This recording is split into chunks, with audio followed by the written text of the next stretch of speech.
بسم اللہ الرحمن الرحیم۔ حضرت محمد صلی اللہ علیہ وآلہ وسلم نے فرمایا، نماز فجر کے وقت یہ 3 آیات کریمہ ضرور پڑھا کرو۔ یہ آیت کریمہ پڑھنے سے شیطان سے بچاؤ، دشمن سے بچاؤ، تنگ دستی سے بچاؤ، عذاب قبر سے بچاؤ، حتیٰ کہ محشر کے تمام عذاب سے بچاؤ کا سبب بنتی ہیں۔ محترم ناظرین، 1400 سال پہلے قرآن پاک ہمارے پیارے آقا صلی اللہ علیہ وآلہ وسلم پر نازل ہوا تھا، اور اللہ پاک نے ان کلمات کا ذکر قرآن پاک میں کئی مرتبہ ارشاد فرمایا ہے کہ کوئی انسان اگر یہ 3 کلمات پڑھ لے، 70,000 فرشتے ان کے لیے دعائے رحمت اور مغفرت کرتے ہیں، اور ان کی حاجات کی منظوری تک اللہ سے گریہ زاری سے دعائیں مانگتے رہتے ہیں۔ اور انہی کلمات کا تذکرہ حضور پاک صلی اللہ علیہ وآلہ وسلم نے کچھ اس طرح فرمایا ہے۔ آپ کی خدمت اقدس میں ایک صحابی نے عرض کی، یا رسول اللہ صلی اللہ علیہ وآلہ وسلم، کوئی ایسی نصیحت تجویز فرما دیے کہ دشمن کے شر سے بچاؤ، شیطان کے شر سے بچاؤ، جہنم کے شر سے بچاؤ، پرصراط کے شر سے بچاؤ، قبر کے عذاب سے بچاؤ، حتیٰ کہ محشر کے روز تمام تر عذاب سے بچاؤ، اور رزق کی تنگی سے بچاؤ، اور تمام مشکلات دینی اور دنیاوی سے بچنا مقصود ہو کہ ایسی تجویز فرما دیجیے۔ حضور پاک صلی اللہ علیہ وآلہ وسلم نے اس صحابی کو فرمایا، میں تمہیں ایسی تجویز دیتا ہوں، تم نماز فجر کے بعد ان آیات کریمہ کو پڑھ لیا کرو، جو بھی تمہاری حاجات ہوں گی یہ آیت کریمہ اللہ سے فریاد کرتی رہیں گی جب تک پڑھنے والے کی حاجات پوری نہ ہوں۔ محترم ناظرین، ذرا تصور کریں وہ لمحہ جب اندھیری رات کے بعد فجر کی روشنی دلوں پر اترتی ہے اور بندہ اپنے رب کے حضور کھڑا ہوتا ہے۔ یہی وہ وقت ہے جب رحمتیں برس رہی ہوتی ہیں اور دعائیں قبولیت کے در پہ دستک دے رہی ہوتی ہیں۔ محترم ناظرین، قرآن مجید اللہ تعالیٰ کا آخری کلام ہے جو نبی کریم صلی اللہ علیہ وآلہ وسلم پر نازل ہوا، اور دوسری آسمانی کتابوں کی طرح اس میں کوئی تحریف نہیں ہے۔ ہمارا ایمان ہے کہ آج بھی اس صورت میں ہمارے پاس موجود ہے جیسے 1400 سال پہلے رسول کریم صلی اللہ علیہ وآلہ وسلم پر نازل ہوا تھا، اور اس میں ایک بھی زیر زبر کی تبدیلی نہیں کی گئی، کیونکہ اس کی حفاظت کا ذمہ خود اللہ تعالیٰ نے لیا ہے۔ اللہ تعالیٰ فرماتے ہیں، ہم نے ذکر کے لیے قرآن مجید نازل کیا ہے اور ہم ہی اس کی حفاظت کرنے والے ہیں۔ انسان کو اس دنیا میں یوں ہی نہیں بھیجا گیا، بلکہ اسے اپنے رب کی پہچان اور بندگی کے لیے چنا گیا ہے، تاکہ دلوں کے راز کھل جائیں کہ کون شکر گزار ہے اور کون ناشکرا۔ اللہ تعالیٰ نے رہنمائی کے لیے انبیاء بھیجے، نشانیوں کے ساتھ معجزات عطا کیے، مگر بہت سی قومیں غفلت میں ڈوبی رہیں اور اپنے ہی ہاتھوں عذاب کو آواز دیتی رہیں۔ پھر رحمت الہی نے اپنے کمال پر جلوہ کیا اور حضرت محمد صلی اللہ علیہ وآلہ وسلم کو آخری نبی بنا کر عرب کی سرزمین پر مبعوث فرمایا، اور قرآن مجید کو حضرت جبرائیل امین علیہ السلام کے ذریعے ایک عظیم معجزے کی صورت میں نازل کیا۔ یہ وہ کلام ہے جو صرف الفاظ نہیں بلکہ دلوں کی زندگی ہے۔ اس میں ہدایت بھی ہے، نور بھی ہے، اور سب سے بڑھ کر شفا ہے۔ اللہ تعالیٰ نے خود اسے مومنوں کے لیے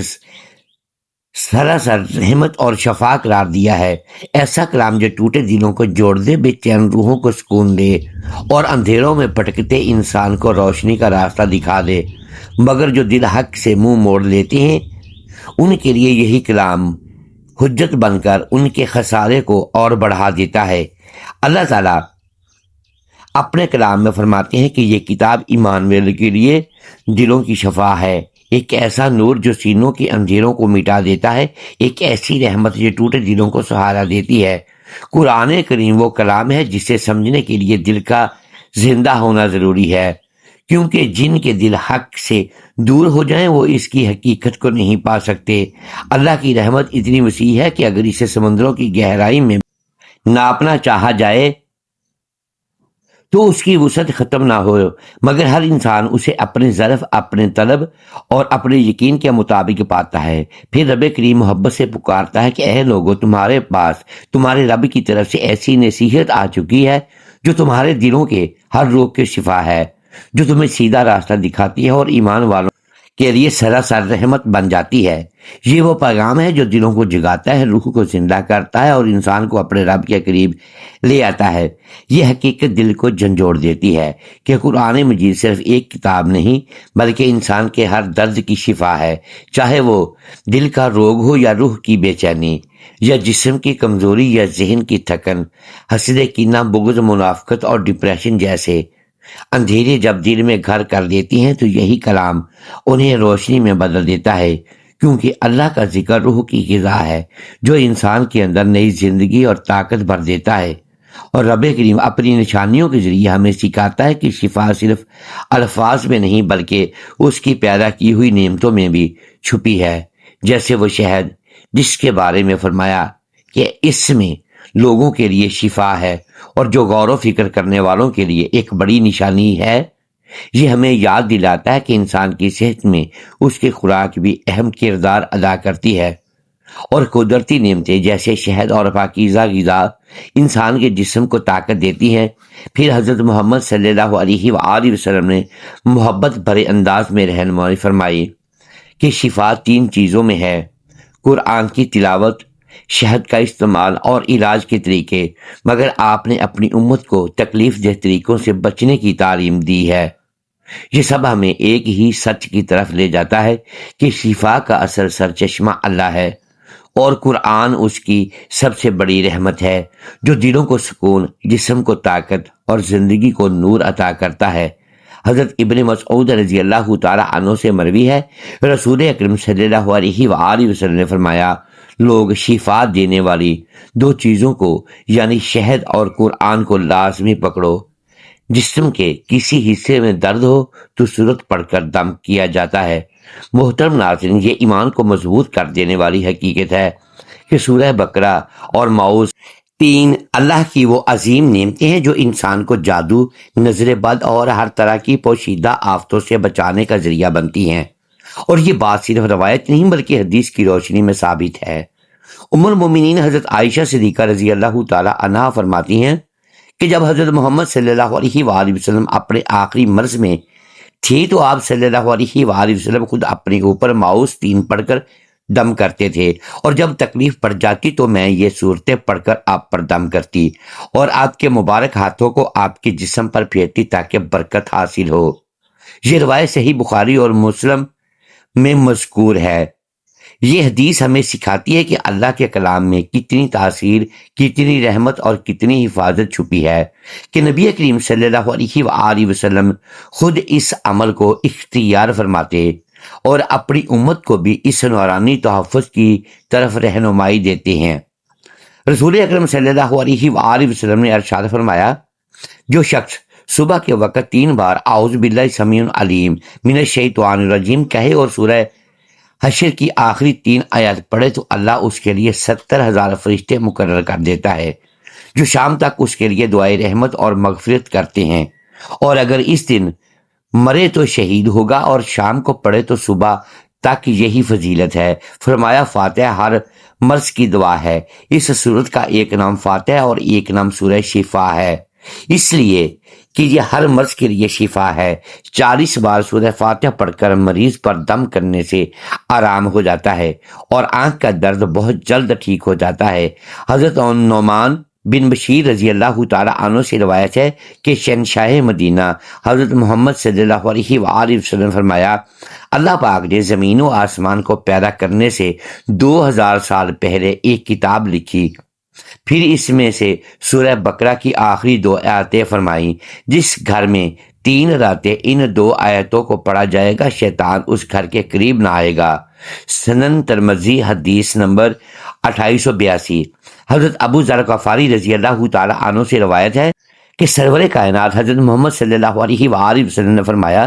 بے شک اللہ پاک نے مجھے اپنے عرش کے نیچے کے خزانے میں سے ایسی 2 آیاتیں فرمائیں جن کے ذریعے سورہ بقرہ کا اختتام فرمایا، انہیں سیکھو اور اپنی عورتوں اور بچوں کو سکھاؤ، بے شک یہ نماز اور قرآن اور دعا ہے۔ مسند احمد حدیث نمبر 21380۔ حضرت معاذ رضی اللہ تعالی عنہ سے روایت ہے، رسول خدا صلی اللہ علیہ وآلہ وسلم نے ارشاد فرمایا، جو سورہ کہف کی اول اور آخر سے تلاوت کرے گا اس کے سر تا پاؤں نور ہی نور ہوگا، اور جو اس کی مکمل تلاوت کرے گا اس کے لیے آسمان اور زمین کا نور ہوگا۔ سنن رامی حدیث نمبر 3407 حضرت ابو سعید خدری رضی اللہ تعالی عنہ سے روایت ہے کہ مدینہ کے تاجدار حضرت محمد صلی اللہ علیہ وآلہ وسلم نے ارشاد فرمایا، جو جمعہ کے دن سورہ کہف پڑھے گا اس کے لیے 2 جمعوں کے درمیان ایک نور روشن کر دیا جاتا ہے۔ ایک حدیث میں ہے جو شب جمعہ کو پڑھے اس کے اور بیت النعیق یعنی کعبۃ اللہ شریف کے درمیان ایک نور روشن کر دیا جاتا ہے۔ سنن درامی حدیث نمبر 3407 حضرت ابو دردہ رضی اللہ تعالی عنہ سے روایت ہے، نبی کریم صلی اللہ علیہ وآلہ وسلم نے فرمایا، جو سورہ کہف کی پہلی 10 آیتیں یاد کرے گا دجال سے محفوظ رہے گا، اور ایک روایت میں ہے جو سورہ کہف کی آخری 10 آیتیں یاد کرے گا دجال سے محفوظ رہے گا۔ صحیح مسلم حضور پاک صلی اللہ علیہ وآلہ وسلم نے فرمایا، جو کسی رات میں سورہ دخان پڑھے گا تو صبح ہونے تک 70,000 فرشتے اس کے لیے دعائے مغفرت کرتے رہیں گے۔ حضور پاک صلی اللہ علیہ وآلہ وسلم نے فرمایا، جو جمعہ کے دن یا رات میں سورہ دخان پڑھے گا اللہ پاک جنت میں اس کے لیے گھر بنائے گا۔ حضرت انس رضی اللہ تعالی عنہ سے روایت ہے کہ رسول خدا صلی اللہ علیہ وآلہ وسلم نے فرمایا، سورہ واقعہ تو نگری یعنی خوشحالی کی صورت ہے، لہذا اسے پڑھو اور اولاد کو سکھاؤ۔ شعب الایمان البہقی حدیث نمبر 2463 حضرت معاویہ بن عیسیٰ رضی اللہ تعالی عنہ سے روایت ہے کہ اللہ پاک کے پیارے نبی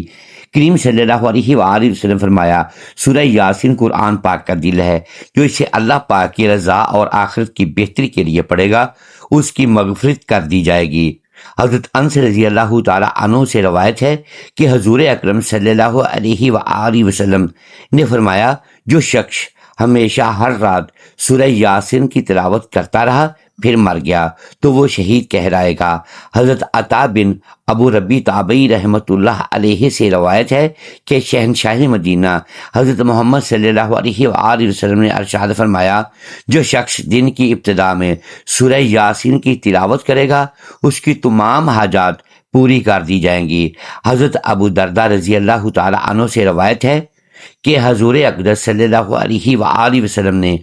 فرمایا، جس نے مرنے والے کے پاس سورہ یاسین کی تلاوت کی تو اللہ پاک اس پر اس کی روح قبض کرنے میں نرمی فرماتا ہے۔ حضرت ابو قلابہ رضی اللہ تعالی عنہ سے روایت ہے، وہ فرماتے ہیں، جس نے سورہ یاسین کی تلاوت کی اس کی مغفرت ہو جائے گی، اور جس نے کھانے کے وقت اس کے کم ہونے کی حالت میں تلاوت کی تو وہ اسے کفایت کرے گا، اور جس نے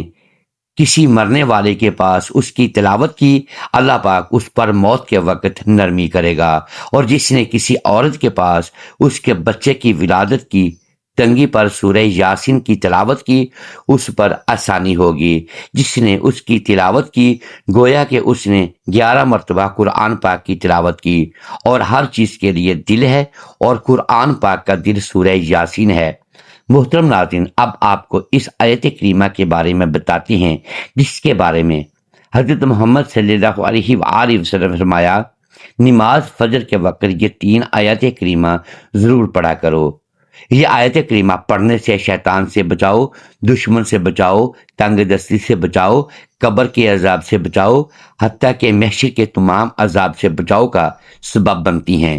اور وہ 3 آیات سورہ حشر کی آخری 3 آیات ہیں۔ یہ آپ نے فجر کی نماز کے بعد کتنی تعداد میں پڑھنی ہے میں اب آپ کو تفصیل سے بتانے لگا ہوں، توجہ سے سنیے گا۔ محترم ناظرین، سب سے پہلے آپ نے نماز فجر ادا کرنی ہے۔ نماز فجر ادا کرنے کے بعد آپ نے حضور پاک صلی اللہ علیہ وآلہ وسلم کی ذات اقدس پر درود پاک کا نذرانہ پیش کرنا ہے، اور درود پاک آپ کوئی سا بھی پڑھ سکتے ہیں۔ ایک بار ثواب کی نیت سے میرے ساتھ بھی درود پاک پڑھ دیں۔ اللہم صلی علی محمد وعلی آل محمد کما صلیت علی ابراہیم وعلی آل ابراہیم انک حمید مجید۔ اللہم بارک علی محمد وعلی آل محمد کما بارکت علی ابراہیم وعلی آل ابراہیم انک حمید مجید۔ درود پاک پڑھنے کے بعد آپ نے سورہ حشر کی آخری 3 آیات 21 مرتبہ پڑھنی ہے۔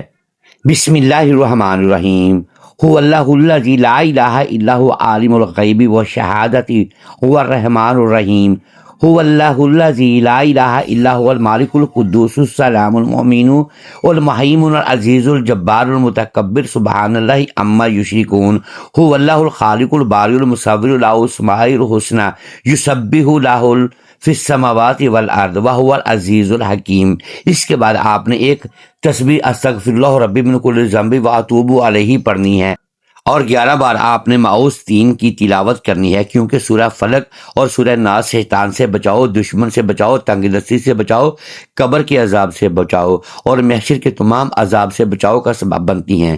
آخر میں پھر آپ نے درود پاک پڑھنا ہے جو شروع میں پڑھا تھا۔ یاد رکھے فجر کا وقت اللہ کے قرب، رحمت اور حفاظت کا خاص لمحہ ہے۔ اس وقت کی جانے والی عبادت دل کو سکون، روح کو تازگی اور زندگی کو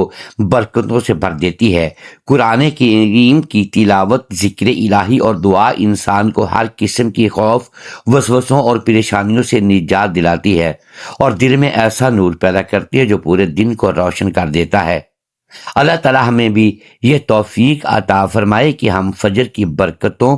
کو سمجھیں، اس وقت کو غفلت میں نہ گنوائیں بلکہ اس کی قدر کریں، کیونکہ جو شخص اللہ کے اس مبارک وقت کو سنبھال لیتا ہے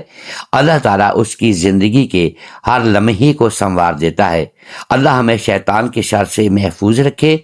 ہمیں ہر آزمائش میں ثابت قدم رکھے، ہماری تنگ دستی کو وسعت میں بدل دے اور ہمیں قبر اور آخرت کی سختیوں سے محفوظ فرمائے۔ اور میں اللہ تبارک و تعالیٰ سے دعا ہے، یا اللہ ہمیں فجر کی نماز کی حقیقی قدر اور محبت عطا فرما، ہمیں ان لوگوں میں شامل فرما جو تیرے حکموں کو دل سے قبول کرتے اور وقت کی پابندی کے ساتھ عبادت کرتے ہیں۔ یا رب ہمیں شیطان کے وسوسوں، دنیا کے فتنوں اور ہر طرح کی برائیوں سے محفوظ رکھ، ہمارے دلوں کو ایمان کے نور سے بھر دے اور ہماری زندگیوں کو اپنی رحمت اور برکت سے روشن فرما۔ یا اللہ ہمارے رزق میں وسعت عطا فرما، ہماری تنگ دستی کو خوشحالی میں بدل دے، ہمارے گناہوں کو معاف فرما اور ہمیں قبر کے عذاب اور آخرت کی سختیوں سے محفوظ رکھ، ہمیں ان لوگوں میں شامل فرما جن پر تیرا خاص کرم ہوتا ہے اور جن کے لیے تو جنت کے دروازے کھول دیتا ہے۔ یا رب ہماری اس دعا کو اپنی بارگاہ میں قبول فرما، ہمیں اپنے قریب کر لے اور ہماری زندگی کا ہر لمحہ اپنی رضا کے مطابق بنا دے، آمین یا رب العالمین۔ محترم ناظرین، امید ہے آج کی یہ ویڈیو آپ کو پسند آئی ہوگی۔ ناظرین گرامی، اگر ہم اس ویڈیو میں الفاظ کی درستگی دانستہ یا دیدہ دانستہ درست نہیں کر پائے تو ہم آپ سے معذرت خواہ ہیں اور اللہ کے حضور معافی کے طلبگار ہیں۔ ناظرین گرامی، ویڈیو کو لائک کیجئے، چینل کو سبسکرائب کیجئے اور بیل آئیکن پریس کر دیں تاکہ ہر نئی آنے والی ویڈیو اب تک پر وقت پہنچ سکے اور ہماری حوصلہ افزائی ہوتی رہے۔ اگلی ویڈیو تک کے لیے اجازت دیجیے گا، شکریہ، اللہ حافظ۔